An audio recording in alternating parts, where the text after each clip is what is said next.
Show में। आगा Siraj Durrani Kamran Michael के खिलाफ नैब रेफरेंसेस की सिफारिशात मंजूर।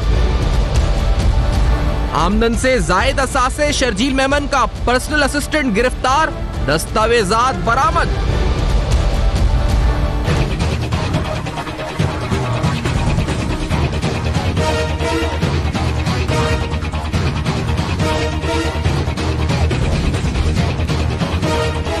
केएमसी को 39 अरब रुपए का इजरा फंड्स कहां खर्च हुए? मशीनरी गायब, मुबैना बेकायदगियां ठट्टा। नैब का मीरपुर साकरों में तालुका अस्पताल पर छापा। अस्सलाम वालेकुम। पस पर्दा हकायक सनसनीखेज इंकशाफात प्रोग्राम बेनकाब में हूं आपके साथ सैफान खान। नैब की आज होने वाली अहम कार्रवाइयां आज और कल के दिन जो इंपॉर्टेंट कार्रवाइयां हमने देखी जो नैब कराची में हुई स्पेसिफिकली, उन पर समय पहले रोशनी डालते हैं। हमने देखा कि नैब कराची ने एक फैसिलिटेटर को, जो प्रेस रिलीज में कहा, फैसिलिटेटर का लफ्ज इस्तेमाल हुआ, सहूलतकार अरेस्ट किया। और ये सहूलतकार in Sharjeel Memon assets beyond means case जो है इस पर कहा गया कि अरेस्ट किया गया। जो नैब कराची ने जिसको अरेस्ट किया उसका नाम इजहार हुसैन बताया जाता है, जिसको कराची के इलाके डीएचए डिफेंस हाउसिंग अथॉरिटी से गिरफ्तार किया गया। इल्जाम है जी, और कहा गया कि उसके पास डॉक्यूमेंट्स बरामद हुए of various registries of properties have also been recovered from his possession. He will be produced before accountability court today for physical remand, जहां आज ये पेश हुआ था अदालत में रिमांड के लिए। और ये सहूलतकार है मूवेबल एसेट्स और इमूवेबल एसेट्स के केस में, जो एसेट बियॉन्ड मींस का केस है शर्जील इनाम मेमन साहब के खिलाफ, जो कि ऑलरेडी इस वक्त जेल में है या फिर अपनी इस वक्त जो 5.76 बिलियन रुपीस का करप्शन रेफरेंस है उस हवाले से मामलात आगे बढ़ रहे हैं। नैब कराची ने ही आज कुछ रिकमेंडेशंस दी जो वेरियस केसेस है, जिसमें इंपॉर्टेंट तरीन पाकिस्तान इंटरनेशनल एयरलाइन का एक केस है, एक एटीआर के हवाले से। इसी तरह एक केस आगा सिराज दुरानी साहब स्पीकर सिंध असेंबली का है, जिस केस में नैब ने रेफरेंसेस की सिफारिशात की है, रेफरेंस की सिफारिशात की हैं चेयरमैन नैब को, नैब कराची के यहाँ से रीजनल बोर्ड ने भेजा है। और यहाँ पर नैब ने कहा है कि he has accumulated assets beyond means worth 1.6 billion rupees, 1.6 अरब रुपए का इल्जाम लगाया। रीजनल बोर्ड ने एक और रिकमेंडेशन दी है, और ये रिकमेंडेशन सप्लीमेंट्री रेफरेंस के लिए दी है कामरान माइकल, जो कि एक्स मिनिस्टर हैं पोर्ट्स एंड शिपिंग के, उनके खिलाफ। और इन पर कहा गया कि इन्होंने ब्राइब एलिजिडली रिसीव की है 110 मिलियन 11 करोड़ रुपए की through bank accounts of his friends and बेनामीदार्स for illegal sales of plot of KPT cooperative housing society. NAB Sindh ही की बात अगर पूरे कर रहे हैं, कराची की बात की, तो एक और शहर ठट्टा है सिंध का, जहां नैब ने एक रेड की हॉस्पिटल में, जहां नैब की खुसूसी टीम का मीरपुर साकरों के तालका अस्पताल पर छापा मारा। इसकी एक्सक्लूसिव फुटेजेस आप इस पर स्क्रीन पर देख रहे हैं। इस छापे में जो 4 साल पहले कायम करदा ट्रॉमा सेंटर है, इस हवाले से नैब ने तफ्तीश शुरू कर दी है जी कि ट्रॉमा सेंटर की जो तामीर है और इसके साथ जो करोड़ों रुपए की मशीनरी फराम हुई, उसके बावजूद ट्रॉमा सेंटर शुरू ना हो सका। इसकी तफ्तीश नैब कर रही है। इस सिलसिले में रेड किया गया। ट्रॉमा सेंटर में आने वाली करोड़ों रुपए की मशीनरी गायब है, ये भी इल्जाम है, और बड़े पैमाने पर बेकायदगियों का भी इल्जाम है। और महकमा सेहत और अस्पताल इंतजामिया का रिकॉर्ड भी नैब ने तलब कर लिया है। तो सूबा सिंध में किसी भी शहर की बात करें, नैब एक्टिव नजर आ रही है। रीजनल बोर्ड ने आज कुछ रेफरेंसेस की सिफारिशात मंजूर की हैं। दूसरी तरफ आसिफ ज़रदारी साहब जो साबिक सदर हैं, पाकिस्तान पीपल्स पार्टी के को चेयरमैन हैं, उनकी तरफ से नैब के कंडक्ट स्टेटमेंट बड़ी इंपॉर्टेंट है। उन्होंने कोरिलेट किया मईशत को और नैब को। वो क्या कहा है आपको सुनवाते हैं जरा। या तो नैब चलेगा या फिर इकोनॉमी चलेगा, दोनों साथ नहीं चल सकते। हमारे साथ प्रोग्राम में सेनेटर करीम ख्वाजा साहब मौजूद हैं, जैगम खान साहब मौजूद हैं। सेनेटर करीम ख्वाजा साहब पीपल्स पार्टी के सीनियर रहनुमा हैं, और जैगम खान साहब सीनियर तर्ज़निगार हैं, कॉलम निगार हैं। मुत्तहिदा कौमी मूवमेंट की भी नुमाइंदगी कुछ देर प्रोग्राम में साथ होगी। साजिद खान साहब हमारे साथ होंगे, पहले साजिद अहमद साहब हमारे साथ होंगे। जैगम खान साहब, ये जो ज़रदारी साहब ने बात की है कि नैब चल सकता है या तो मईशत चल सकती है, ये बड़ी इंपॉर्टेंट और इंपॉर्टेंट वक्त पे स्टेटमेंट है ये। और जो कार्रवाइयां नैब कर रहा है यहाँ पर, आज भी मैंने आपको बताया किस तरह ठट्टा में शर्जील मेमन साहब का कोई फैसिलिटेटर गिरफ्तार हो गया, उधर रेफरेंसेस मंजूर हो रहे हैं। तो ये क्या वजन लगता है स्टेटमेंट में आपको? और दूसरी तरफ कार्रवाइयों को देखते हैं तो क्या नजर आ रहा है आपको? क्या किस बात पे ज्यादा वजन है? जरदारी साहब की बात में मईशत रुक रही है या फिर नैब सही तौर पे एहतसाब कर रहा है? क्या हो रहा है जैगम साहब? देखिए, हम तो हमारा जो दिल है ना वो जरा दो तरफ तकसीम हो जाता है। अब ये बात बहुत इंपॉर्टेंट है कि ये लोग जो अहम ओहदों पर रहे, जो वजारतों पर थे, जिनके पास कौम का पैसा था, उन्होंने अगर इसको इस तरीके से गलत इस्तेमाल किया है और ज़ाती फ़ायदे के लिए इस्तेमाल किया है और नैब के वो परव्यू में भी आते हैं और कानूनी तौर पर यह साबित किया जा सकता है कि उन्होंने ये सब कुछ किया, तो ज़रूर उनको कटहरे में लाना चाहिए। लेकिन अगर जो जरदारी साहब का बयान है उसको साइड बाय साइड हम देखें, नैब ने जिस तरीके से अपना नेट को फैलाया हुआ है, अब आप देखिए बहुत से ऐसे लेजिटिमेट बिजनेसमैन जो पाकिस्तान के टॉप बिजनेसमैन जिनके बज़ाहिर कोई केस नहीं है, मिसाल के तौर पर आपको मालूम है PIA के बोर्ड पे हुकूमत ने रिक्वेस्ट की थी, पिछली हुकूमत ने, कुछ हमारे टॉप बिजनेस पीपल को कि वो PIA के बोर्ड पर आएँ। वो लोग आ गए, उन्होंने वहाँ से एक पैसा भी नहीं लिया, लेकिन PIA ने उस दौरान में उनसे नीचे तो इंतजामी फैसले किए, अब उन पे उनका रगड़ा निकल रहा है। तो अगर आप बिजनेस पीपल के खिलाफ इस तरीके से जाएंगे तो फिर तो बिजनेस सफ़र करेगा। दूसरी चीज़ जो सफ़र कर रही है नैब के इस एटीट्यूड की वजह से, और उसमें नैब के चेयरमैन साहब ने रीअश्योर करने की भी कोशिश की है, वो ये है कि आपका पूरा जो स्टेट का फंक्शनिंग है वो बहुत मुतासर हो रहा है, क्योंकि फ़ैसला करने वाले लोग जो हैं, जो ख़ास तौर पर आपकी ब्यूरोक्रेसी है, जिन्होंने स्टेट चलानी होती है, उनमें जो 2 साल से एक फ्रीज़ आया है, जो जमूद आया है, वो ख़त्म नहीं हुआ। वो बहुत ही खौफजदा हैं और वो समझते हैं कि कोई भी चीज़ अगर आज उन्होंने सिग्नेचर कर दी, उनका कसूर है या नहीं है, तो कल को उनका रगड़ा निकल सकता है।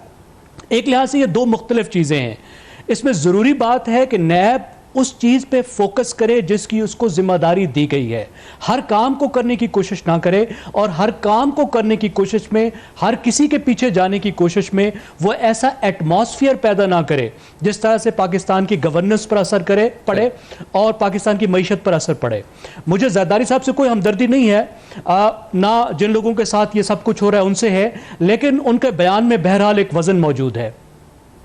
ठीक है, और करीम भाई साहब आपकी तरफ आते हुए, क्योंकि ये आपकी इस पे क्या कमेंट्स होंगे, ये जो लोग हैं जिनके मैं नाम ले रहा हूँ, आगा सिराज दुरानी अभी तो वो स्पीकर हैं, शर्जील मेमन साहब, तो लेकिन उनकी जो क्लास है करीम भाई साहब, क्योंकि आप हैं जैसे, आप जैसे रिस्पेक्टेड लोग हैं पीपल्स पार्टी में, आपको नहीं लगता कुछ लोग ऐसे भी हैं जो हर जगह होते हैं, ये नहीं कि PTI में नहीं है, PTI में भी हैं, MQM में भी होंगे, PMLN में भी होंगे, जिनकी वजह से पार्टी को बदनामी का सामना ज्यादा करना पड़ता है। अब एक गिरफ्तारी आज फिर हो गई, नैब ने कर दी कि भाई उनके एसिड केस के अंदर वो गिरफ्तार किया, वो उनका फैसिलिटेटर था।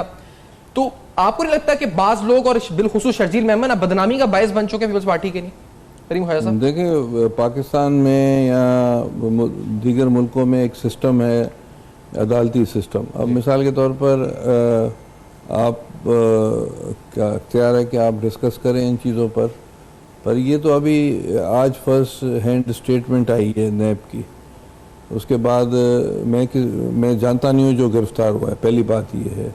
दूसरी बात है कि अदालतों में केसेस चलते हैं, उसके बाद जजमेंट्स आते हैं, प्रूव हो, उसके बाद चीज़ें पता चलती हैं। अब ये कि फर्स्ट हैंड आज ही आ गई, मीडिया पर डिस्कस हो गया, आज रात को फैसला हो गया कि भाई फांसी दे दी। नैब ने प्रेस रिलीज दी, मीडिया पे आ गई, मीडिया डिस्कशन हो गई, डिस्कशन में ये प्रूव हुआ, आखिर में फांसी दे दी गई। अब इस तरह तो नहीं होता है, शो में ही फांसी दे दी गई। हाँ, नहीं मतलब एक जनरल एक तरह से बात है। अब ये अदालतों का चक्कर है, अदालतों का सिस्टम है, अदालतों में फिर अपीलेट कोर्ट्स हैं, तो मेरे ख्याल से ये सब जुडिस इश्यूज हैं। और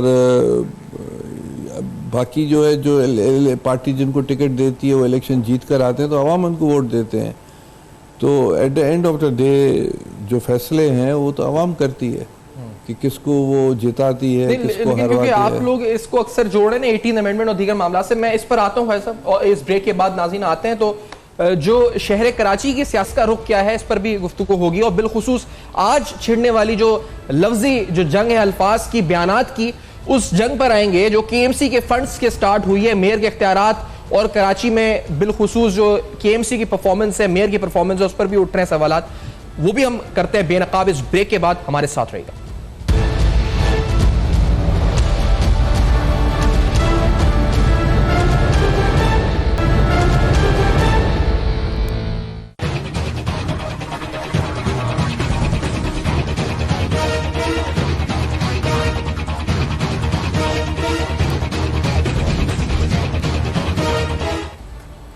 वेलकम बैक। आप देख रहे हैं बेनकाब, और बेनकाब में अहम तरीन सवालात उठा रहे हैं। नैब की आज होने वाली कार्रवाइयाँ, नैब की रीजनल बोर्ड मीटिंग, और इसके बाद 39 अरब रुपए का माजरा आखिरकार क्या है? क्या ये KMC को दिया गया, उसका इस्तेमाल किस तरह हुआ? ये बुनियादी सवाल आज मुर्तज़ा वहाब साहब ने उठाया, जो कि एडवाइजर है to the CM on information. क्या उनकी जानिब से कहा गया केएमसी के इन फंड्स के बारे में? Let's hear this. Tax collection करना आपकी जिम्मेदारी है। आप कौम को जवाब दें, क्या आपने अपने दर्ज किए हुए टैक्स के टारगेट्स पूरे किए हैं या नहीं किए।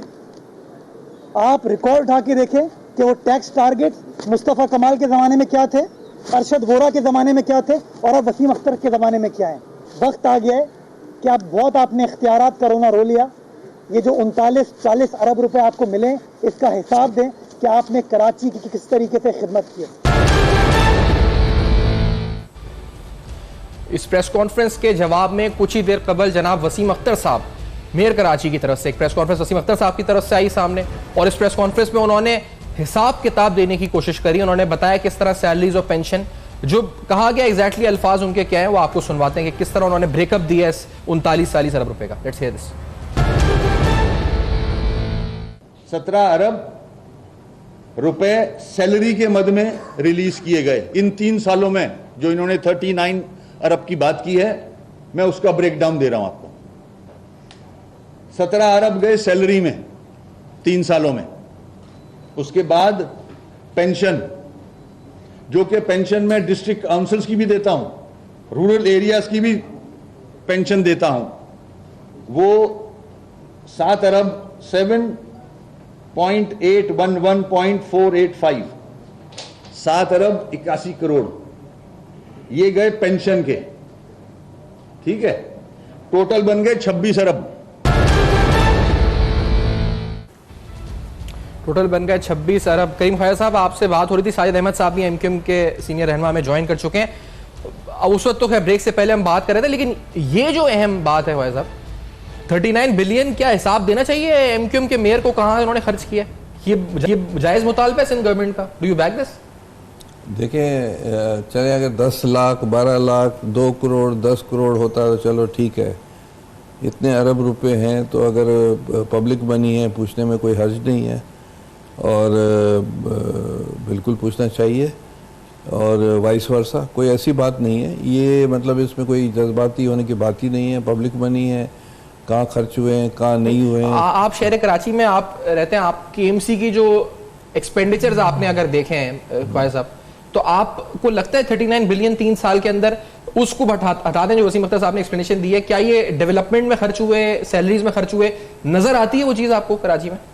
देखिए, मुझे तो बाजार हमेशा वसीम साहब जो हैं वो कहते हैं कि भाई पैसे नहीं है, पावर्स नहीं है, हम कुछ नहीं कर सकते हैं। पैसे तो इनको मिले हैं मुख्तलिफ मद में, और जब नवाज शरीफ से भी इनका जब मिलाप हुआ था आखिरी दिनों में, तो उन्होंने भी अरबों रुपए की बात की थी। इसी तरह जो है इमरान खान से भी इनकी दोस्ती हुई है, तो उन्होंने भी इनको अरबों 162 अरब रुपया समथिंग लाइक बात हुई है। हाँ, तो वो मिले हैं या नहीं मिले आई डोंट नो। और आए दिन ये बैठे होते हैं गवर्नर हाउस में, कहते हैं पैसे बस मिलने वाले हैं, बस हो गए हैं। अब आई डोंट नो ये क्या चीज़ें हैं। तो पहले कितने मिले हैं? परवेज़ मुशर्रफ के दौर में तो दरवाजे और जो पेटियाँ इनके लिए खुली थी, तो जो भी पैसे मांगते थे मिल जाता था। पर उसके बाद अभी जब कुछ तो नज़र आए ना, तो और हमारे साथ भी माशाल्लाह 10 साल में से या 11 साल में से 8-9 साल हमारे साथ रहे हैं, तो एंजॉय तो इन्होंने बड़ा किया है, पर ये शोर भी मचाते हैं कि पैसे नहीं मिलते। अभी इन्होंने 3 साल की तो 39 बिलियन की फिगर दी है। शायद अब सब आपकी तरफ आएंगे, क्योंकि ये अकाउंटेबिलिटी तो आपकी अपनी पार्टी के अंदर से डॉक्टर फारूक सत्तार साहब जो अब नहीं है, उनकी तरफ से भी आवाज आई थी कि वसीम अख्तर साहब क्या जो फंड्स मिले वो किधर खर्च हुए। फैसल वावडा साहब जो कि अब कोलिशन पार्टनर हैं, वो नैब तक गए वसीम अख्तर साहब के करप्शन के मामलात लेके कि नैब उस मामलात को इन्वेस्टिगेट करे कि भाई क्या किया है क्या नहीं किया उन फंड्स के साथ। और पीपल्स पार्टी आज खुलेआम मैदान में आके कह रही है भी हमने 39 बिलियन दिया, आप अकाउंटेबल बने उसके और बताएं कि रकम किधर खर्च किया आप लोगों ने। क्या जवाब है इसका? बिस्मिल्लाहिर्रहमानिर्रहीम, अस्सलाम वालेकुम। सबसे पहले तो आपने कहा कि फारूक सत्तार भाई ने भी सवाल किया था, तो मुझे अच्छी तरह याद है कि लियाकताबाद के अंदर जो जलसा एमक्यूएम पाकिस्तान ने किया था, उसमें फारूक सत्तार साहब ने ये कहा था कि मैं वसीम अख्तर का हिसाब किताब मैं दूंगा। अच्छा, दूसरा ये यू टर्न ले लिया था, आप उनसे पूछिएगा ये। अच्छा, दूसरा ये कि बिल्कुल हिसाब किताब लेना चाहिए। और अभी गुज़श्ता दिनों जो एमक्यूएम पाकिस्तान ने बाग़ जना के अंदर जलसा किया है, जिसमें लोगों की एक बड़ी तादाद जम्मे गफीर मौजूद थी। वहाँ वसीम अख्तर भाई ने खुद स्पीच की और वहाँ खुद हिसाब किताब लोगों के सामने रखा है और उन्होंने ये बताया है कि मुझे मंथली 55 करोड़ रुपए मिल रहे हैं, जबकि मिलने 65 करोड़ रुपए चाहिए, जो कि तनख्वाह की मद में जा रहे हैं। पेंशन की मद में उनको मजीद पैसे चाहिए, लेकिन सिंध गवर्नमेंट देने को तैयार नहीं है। अच्छा, ये तो इन्होंने 3 सालों का बता दिया, 39 अरब रुपए मिले। पार्टी की हुकूमत अलग ले रहे हैं, पीटीआई से अलग पैसे, आपकी दोस्ती आपकी अलग है, मुशर्रफ साहब के दौर में आपने अलग बिल्कुल। अच्छा, मेरी बात सुने, देखिए ये जो कंपैरिजन कर रही है अरशद वोरा मुस्वा कमाल कर रहे हैं। मैंने इनकी बातें मैंने आप जो क्वेश्चन कर रहे हैं उसी तरफ आ रहा हूँ, मैंने बातें सारी सुन नहीं, पॉइंट ले रही है, मैं उसी पॉइंट पे बात करना चाह रहा हूँ। अच्छा देखिए, मुशर्रफ के दौर में, मुशर्रफ साहब के दौर में जो पैसे मिले वो पूरे पाकिस्तान के अंदर जो बल्दियाती मजबूत बेहतरीन वेल सिस्टम था और जिसके और उस पर इम्प्लीमेंट उस बल्दियाती सिस्टम के तहत पूरे पाकिस्तान ने तरक्की भी की थी। कराची ने भी पाकिस्तान की 17 साल तारीख में उसी दौर के अंदर तरक्की की थी। 23 अंडरपासेस बने, ब्रिजेस बने, स्कूल कॉलेजेस सब कुछ बने। एमक्यूएम की टीम ने एक भरपूर अंदाज में काम किया। परवेज़ मुशर्रफ के एमक्यूएम से बहुत अच्छे ताल्लुकात थे। एमक्यूएम अपना पूरा प्रेशर बिल्डअप करती थी उनके ऊपर कराची के हवाले से, और कराची को देते भी क्यों नहीं, वो इसलिए कि कराची वफाक को 300 अरब और सिंध को 150 अरब रुपए दे रहा है। अब अगर सिंध गवर्नमेंट जिसको 150 अरब सालाना दे रहे हैं, सालाना सिंध गवर्नमेंट को दे रहे हैं, और सिंध गवर्नमेंट होना ही चाहिए कि मेयर को पावरफुल करना चाहिए, पावरलेस नहीं करना चाहिए। पावरफुल करने के बजाय, इख्तियारात देने के बजाय आप हिसाब हमसे मांग रहे हैं, हमारे पास हिसाब मुकम्मल मौजूद है। और दूसरी बात ये कि देखें, सिंध गवर्नमेंट को भी 18वीं तरमीम के बाद एनएफसी अवार्ड की मद में अरबों खरबों रुपए मिले हैं, जो कि तमाम के तमाम जाली अकाउंट के नज़र हो गए, जो तमाम के तमाम यहाँ से ट्रांसफर बैरून मालिक हो गए। आज देख लें पीपल्स पार्टी के लोग, पीपल्स पार्टी के रहनुमा, सरबराह, दीगर इनके जो वज़रा हैं, वो तमाम के तमाम नैब को फेस कर रहे हैं असासाजात केस के अंदर, मनी लॉन्ड्रिंग के अंदर, मनी को ट्रांसफर।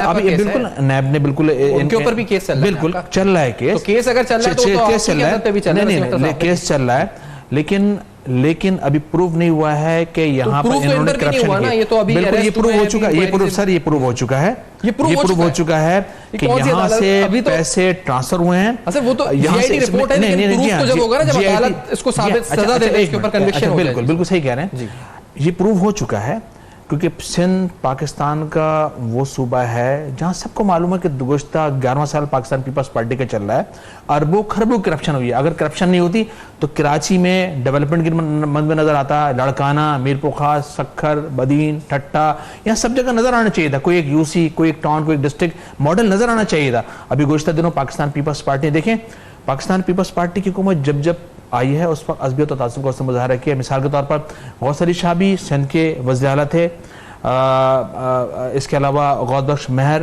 रह चुके हैं, थर से एक वज़ीर-ए-आज़म और थे, नाम मुझे याद नहीं आ रहा। मुशर्रफ के दौर में उस ज़माने में इतनी तकसीम नहीं थी जितनी तकसीम पीपल्स पार्टी ने ऑटोमेटिक पैदा कर दी है। गुज़श्ता 10-11 साल के दौरान तकरीबन 2.25 लाख जॉबें दी, 2.5-3 लाख जॉबें दी गई हैं। उसमें कराची के लोगों का हक मारकर अंदरूनी सिंध के अंदर एडहॉक पर रखे, उनको यहाँ स्विच किया, ट्रांसफर किया, उनको परमानेंट किया। साहिब आप कैसे कह सकते हैं, क्योंकि मैं वो ये कह रहे हैं कि हमने 39 बिलियन आपको 3 साल में दिए हैं।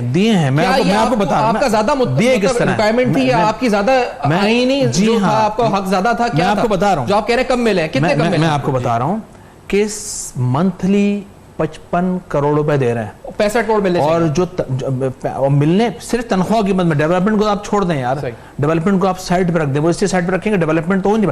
वाहिद मेयर कराची हैं जिनके पास इख्तियारी सिर्फ 2 करोड़ रुपए का कहीं काम करवा सकते हैं, कहीं सड़क बनवा सकते हैं, कहीं पर सैवरेज का काम करवा सकते हैं, कोई अंडरपास बना सकते हैं। सिर्फ 2 करोड़ में कुछ हो सकता है क्या दुनिया के अंदर? दुनिया के अंदर देखिए, मैं आखिरी बात करूंगा, दुनिया के अंदर आपने बहुत सारी बातें की, बहुत सारे पॉइंट्स जमा हुए हैं। ये वैसा ये बात बड़ी लॉजिकल है।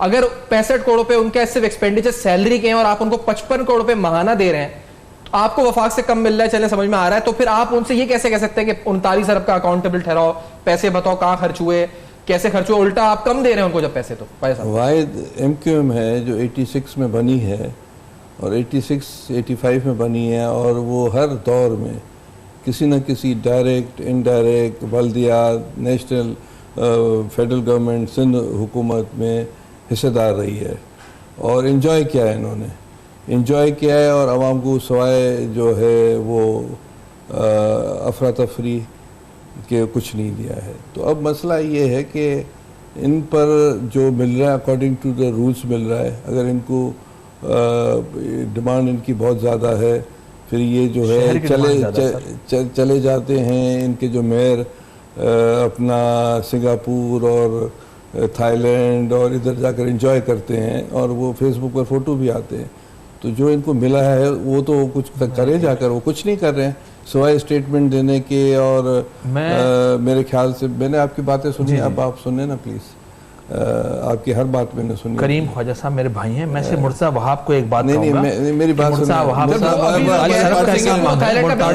हमारे पार्टी के हैं यार। मुर्तज़ा वहाब साहब ने, मैं एक कमेंट करूंगा। नहीं प्लीज, देखिए मुर्तज़ा वहाब साहब ने कहा कि 39 अरब का हिसाब दे।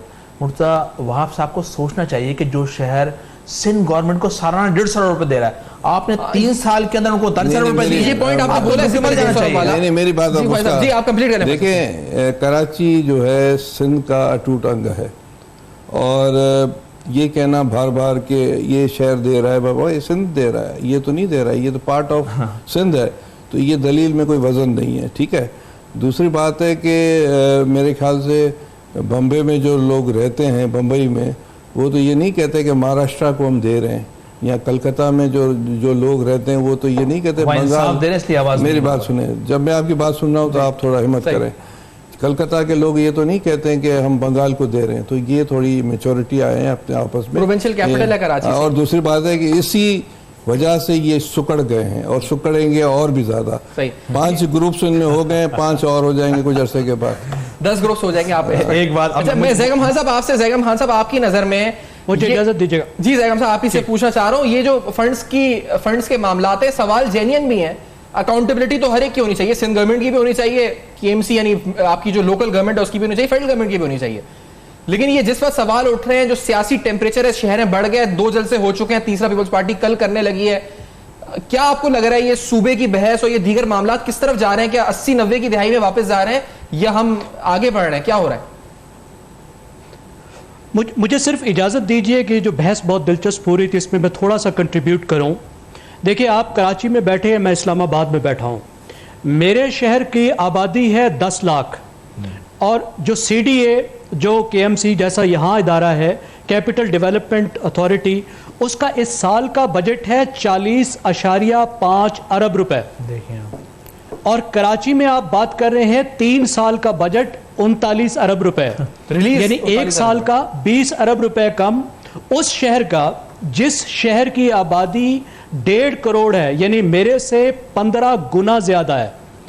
दूसरे अल्फाज में, अगर मुझ पे 100 रुपया खर्च हो रहा है और तो आप पे सिर्फ 7 रुपए खर्च हो रहे हैं। एक तो मेरे ख्याल में ये जो सितम ज़रीफ़ी है, शहरों के दरमियान में जो फ़र्क है, ये ख़त्म होना चाहिए। मैं समझता हूँ कराची पर विफाक की जिम्मेदारी है, सिर्फ सिंध की जिम्मेदारी नहीं है।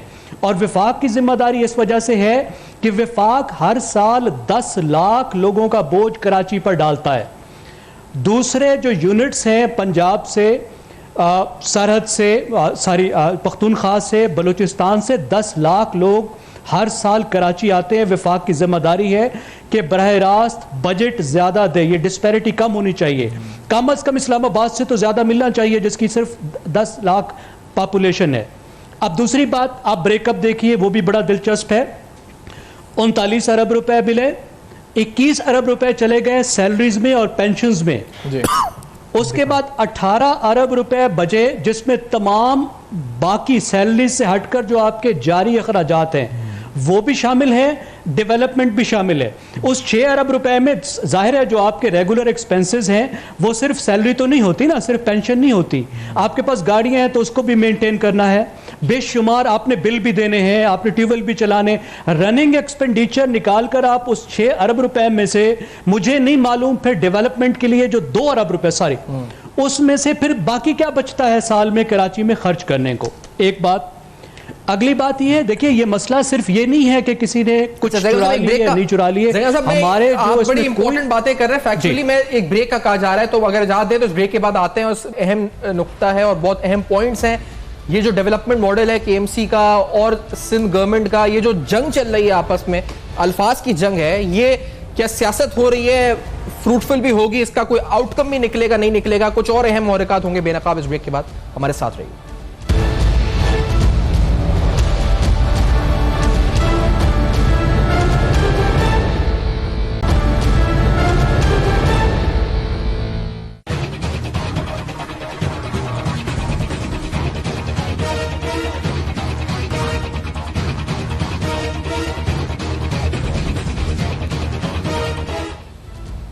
Welcome back. आप देख रहे हैं बेनकाब, और बेनकाब में अहम तरीन सवालात उठा रहे हैं। 39 बिलियन की फिगर जो मुर्तज़ा वहाब साहब की तरफ सामने आई कि केएमसी को ये फंड्स दिए गए, पिछले तीन साल में दिए गए। वसीम अख्तर साहब कहते हैं इसमें सैलरीज और पेंशन ही मिला के 26 अरब बन जाते हैं, और उसके अलावा जो पैसे बचते हैं वो दैट इज फॉर डेवलपमेंट या फिर जो भी इससे कराची में होता है।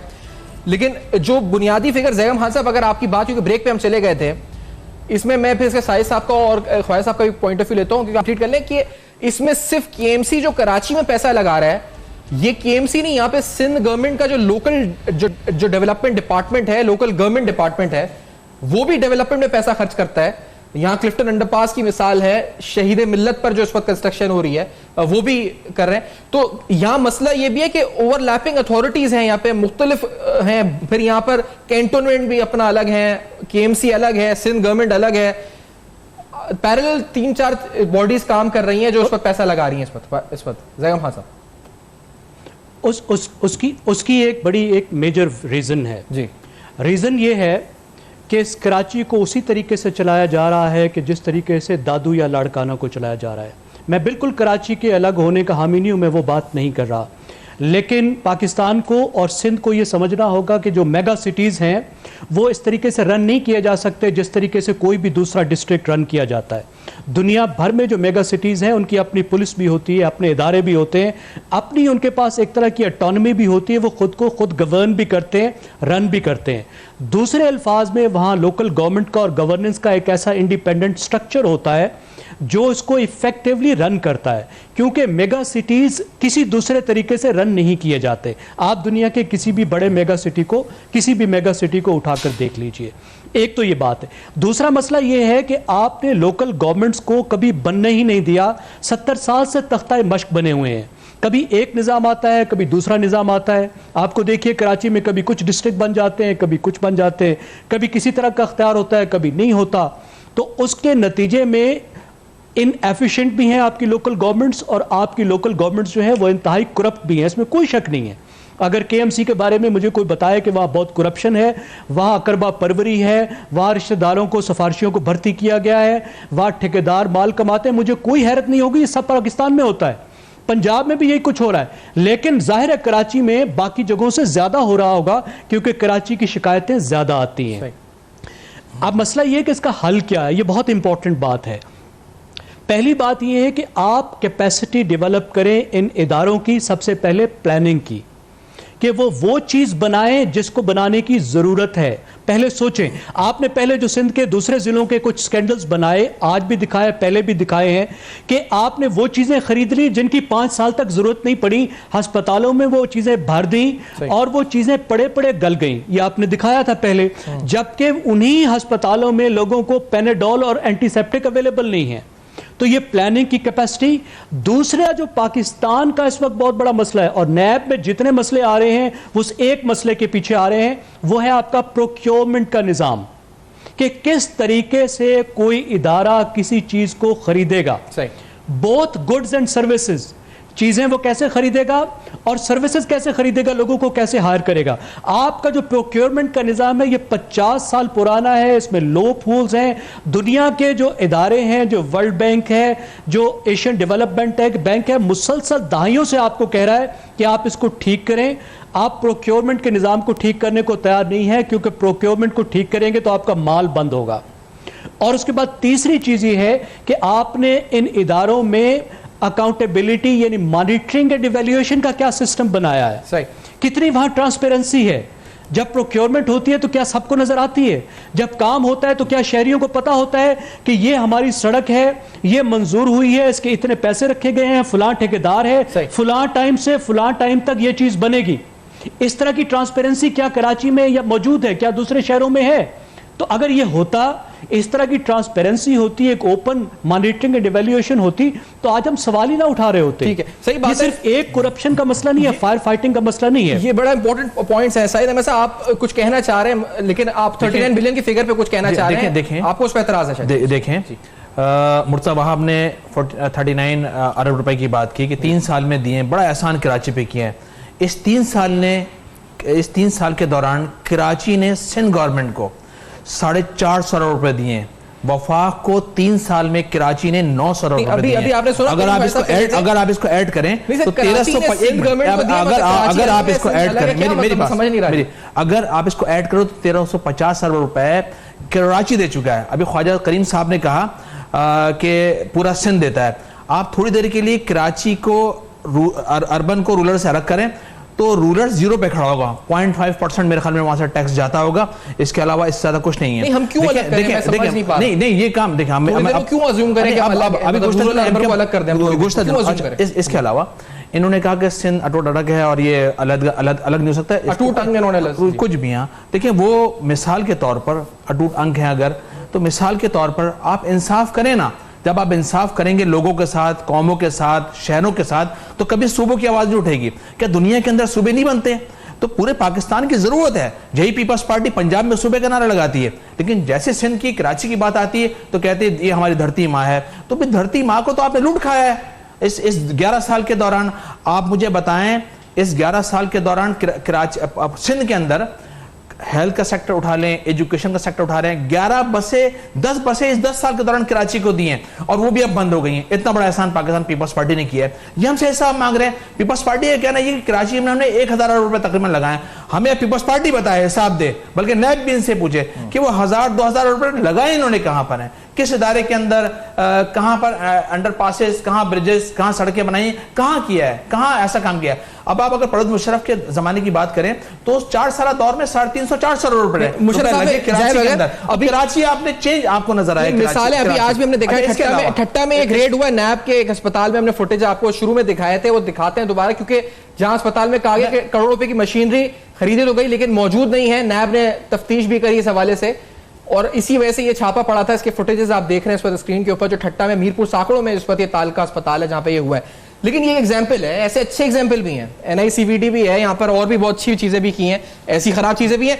लेकिन साहिद अहमद साहब, आप जो कह रहे हैं बार बार कि कराची ने सिंध गवर्नमेंट को इतना दिया है, कराची ने फेडरल, तो कराची के फेडरल गवर्नमेंट में नहीं आता या कराची सिंध यानी अलग है, कोई अलग मुल्क है जो पैसा दे रहा है? क्या वो समझ नहीं पा रहा क्या कहना चाह रहे हैं? देखिए ये क्वेश्चन हम कभी नहीं कहते लाहौर ने पंजाब गवर्नमेंट को इतना दिया है, या पेशावर ने जो गवर्नमेंट ऑफ KP को उतना दिया है, या कोयटा ने बलोचिस्तान गवर्नमेंट को इतना दिया है। ये कराची ने सिंध गवर्नमेंट को इतना दिया, ये कैसी अजीब सी बात? नहीं, इसलिए नहीं, अजीब बात नहीं है, ये हकायक है, ये फैक्ट्स एंड फिगर है जो मैं आपको बता रहा हूं। मिसाल के तौर पर अगर लाहौर दे रहा है तो लाहौर पंजाब वालों के साथ ज्यादती भी नहीं कर रहा ना, तभी वहां से आवाज भी नहीं उठ रही। आज अगर वहां सूबे की बात हो रही तो मुस्लिम लीग नून वहां रूल करती है बाकायदा तौर पर। उसने वहां पर करारदाद पास की है, उसने वहां पर करारदाद पास की है, मेरी बात सुन, उसने वहां पर करारदाद पास की है कि बिल्कुल भावलपुर सूबा बनना चाहिए, पंजाब बनना चाहिए, दो सूबों की बात की उन्होंने। भाई मेरे सिंध में क्या है आखिर? अब अगर जमहूरियत ये कहते हैं कि जरा मिसाल के तौर पर नैब इनके पीछे पड़ी है, अरबों खरबों करप्शन की, ये कहते हैं जमहूरियत खतरे में।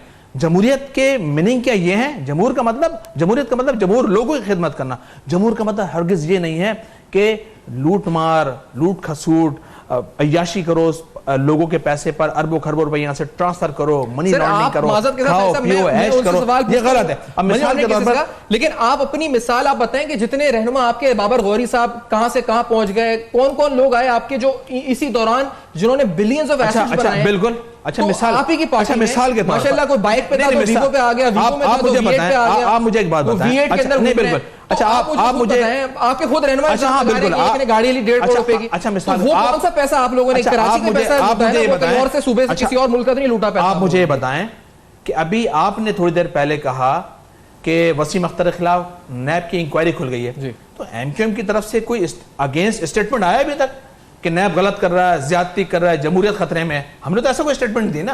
लेकिन पीपल्स पार्टी तो चिल्ला रही है बाकायदा तौर पर कि हमारे साथ जुल्म हो रही है, जमहूरियत खतरे में है, मुल्क टूट जाएगा, सिंध कार्ड निकाल लिया, उसको खेलना है।